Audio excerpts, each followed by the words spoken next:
In this country, broad-based prosperity has never trickled down from the success of a wealthy few. It has always come from the success of a strong and growing middle class.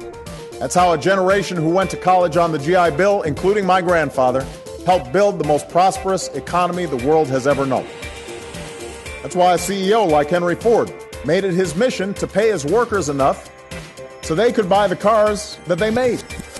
And yet, for much of the last century, we have been having the same argument with folks who keep peddling some version of trickle-down economics. They keep telling us that if we convert more of our investments in education and research and healthcare into tax cuts, especially for the wealthy, our economy will grow stronger. Now, the problem for advocates of this theory is that we've tried their approach.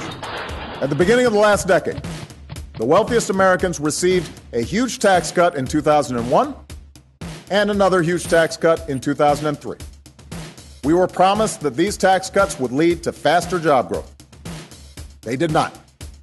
The wealthy got wealthier, but prosperity sure didn't trickle down. Instead, during the last decade, we had the slowest job growth in half a century. There was a period when insurance companies and mortgage lenders and financial institutions didn't have to abide by strong enough regulations. And what was the result? Profits for many of these companies soared, but so did people's health insurance premiums. Patients were routinely denied care, often when they needed it most. Families were enticed and sometimes just plain tricked into buying homes they couldn't afford. Huge, reckless bets were made with other people's money on the line, and our entire financial system was nearly destroyed. So we've tried this theory out.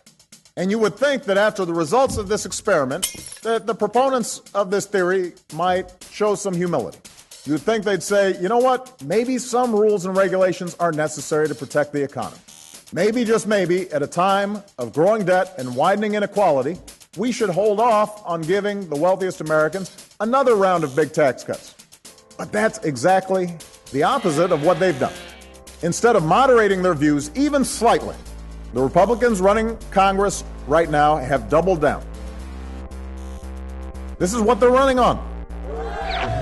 This larger debate that we'll be having about the size and role of government, this debate has been with us since our founding days. But no matter what we argue or where we stand, we have always held certain beliefs as Americans. We believe that in order to preserve our own freedoms and pursue our own happiness, we can't just think about ourselves. We have to think about the country that made those liberties possible. We have to think about our fellow citizens with whom we share a community. We have to think about what's required to preserve the American dream for future generations. And if we keep that in mind and uphold our obligations to one another and to this larger enterprise that is America, and I have no doubt that we will continue our long and prosperous journey as the greatest nation on earth. Thank you. God bless you. God bless the United States of America. Thank you.